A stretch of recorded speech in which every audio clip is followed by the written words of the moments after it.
Good morning, students. This is SST class 6th, and today I am going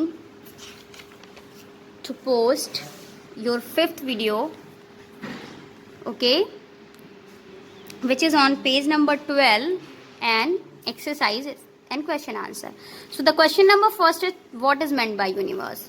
So the answer is, ये देखिएगा, the universe is all of space and time. The universe is all of space and time and their contents, including planets, star, galaxies and all other forms of matter and energy. This is your first answer. Question number 2. What are celestial bodies? Okay. On page number 7, page number 7 पे देखिएगा, starting में ही ये दिया हुआ है, the sun, the moon and all those object shine in the sky are called celestial bodies. This is answer 2. आपका answer 2 the सन से start होकर बॉडीज पे खत्म होता है. ओके, सो टिक कर लीजिए और नोटबुक में लिख लीजिएगा, राइट डाउन करिएगा. Question number 3. What is Galaxy? Okay, on the same page, page number 7,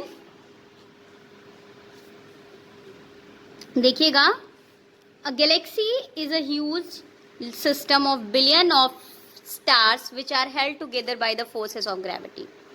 आप फिर से देखिएगा, a galaxy is a huge system of billion of stars which are held together by the forces of gravity.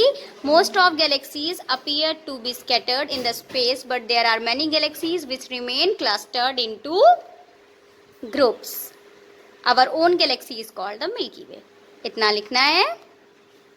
Okay, यहाँ से लेके answer 3 आपका यहाँ milky वे तक रहेगा. ओके स्टूडेंट्स, नेक्स्ट क्वेश्चन देखिए. Why is our own galaxy is called the Milky Way?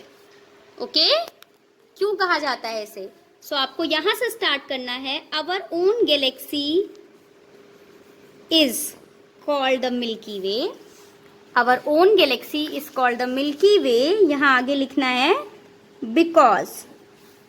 Our own galaxy is called the Milky Way because. उसके बाद से फिर से देखिएगा, जहां पे हमने आंसर 3 खत्म किया है वहीं से शुरू होगा. बिकॉज इट अपीयर्स, देखिएगा ध्यान से, because it appears as a river of bright lights flowing through the sky. इसे मिल्की वे इसलिए कहा जाता है क्योंकि it appears as a river of bright light flowing through the sky. यहां से यहां तक आपका आंसर 4 रहेगा. Okay student, next question number 5 देखिएगा. Why is the earth called a unique planet? Earth को यूनिक प्लैनेट क्यों कहते हैं? So on page number 10, you can see the first line. Our earth is. Sometimes को मैंने cut कर दिया है, आप sometimes नहीं लिखिएगा. Our earth is called a unique planet because it is neither too far from the sun nor too near. It has an optimum distance from the sun. It is believed to be the only planet where all forms life can survive. It has water, air, which are very essential for the survival. यहाँ तक आपका answer number 5 है. Your next question is,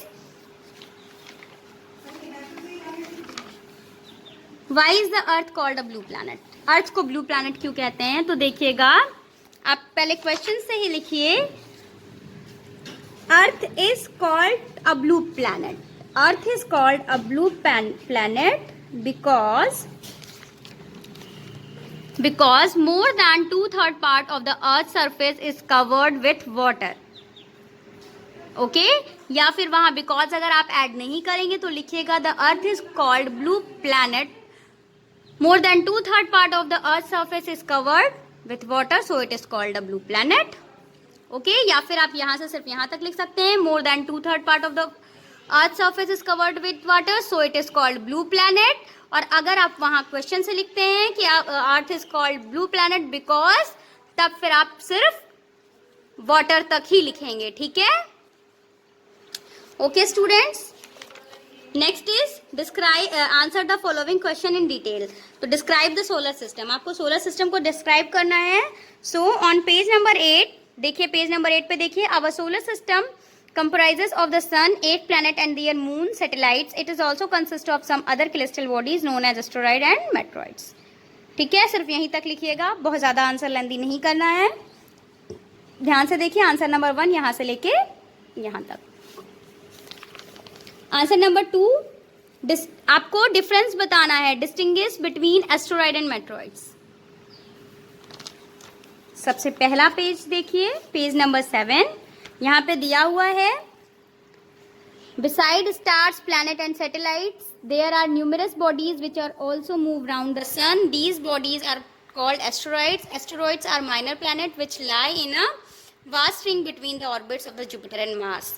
okay, ये आपको asteroid डाल के लिखना है। पहले आप टॉपिक डालेंगे एस्टेरॉइड्स, उसके बाद यहाँ से यहाँ तक लिखेंगे, फिर डालेंगे मेटेरॉइड्स, तो लिखेंगे the small pieces of rocks. देखिए यहाँ से लिखेंगे मेटेरॉइड्स डालेंगे, उसके बाद यहाँ से लिखेंगे the small pieces of rocks which move around the sun are called meteoroids. Okay, ये हो गया आपका सेकेंड आंसर।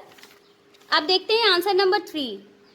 आपको डिफरेंस बताना है स्टार, प्लैनेट एंड सैटेलाइट पे एग्जाम्पल के साथ। तो देखिए आंसर नंबर 3, सबसे पहले देखते हैं स्टार्स। सबसे पहले आप हेडिंग डालेंगे stars. Okay, so the celestial bodies which have their own heat and light, stars डालेंगे। सबसे पहले हेडिंग डालेंगे स्टार्स, उसके बाद लिखेंगे the celestial bodies which have their own heat and light are called stars. हाँ, आगे ऐड कर लीजिएगा, are called stars. Sun is an example of star. देखिए, आर कॉल्ड स्टार्स, उसके बाद लिख लीजिएगा sun is an example of star. Sun is an example of star. उसके बाद आती है बात प्लैनेट्स की ना। सो हेडिंग डालिएगा। ये देखिए पेज नंबर 10 पे तीनों आपका एक लाइन से दिया हुआ है, स्टार, प्लैनेट एंड सैटेलाइट। आपको डिफरेंस बताना है, आप ऐसे ही देख लीजिएगा। आपने स्टार डाला, उसके बाद the celestial bodies which have their own heat and light are called stars. उसके बाद एक एग्जाम्पल पूछा था, तो आप एग्जाम्पल बता दीजिए, sun is an example of star. फिर आता है planet, the celestial bodies which do not have their own heat and light and are lit by the light of star are called planets. Are called planets. देखिए, are called planets. Example Mercury, Venus, आप इसका भी example दे सकते हैं। उसके बाद बात आती है सैटेलाइट्स की, तो the celestial body which revolve around the planet, जो प्लैनेट के अराउंड रिवॉल्व करते हैं उनको हम सैटेलाइट बोलते हैं। तो आप इसका एग्जाम्पल दे सकते हैं मून, क्योंकि मून हमारा एक नेचुरल सैटेलाइट है, तो इसके लिए आप एग्जाम्पल दे सकते हैं मून। तो ये तीनों आपका डिफरेंस हो गया। So this was the last question of your chapter. Now your one chapter is completed. So complete your chapter and submit your book and notebook into the school office ताकि हम copy correction कर सके। Okay student, bye bye, have a good day.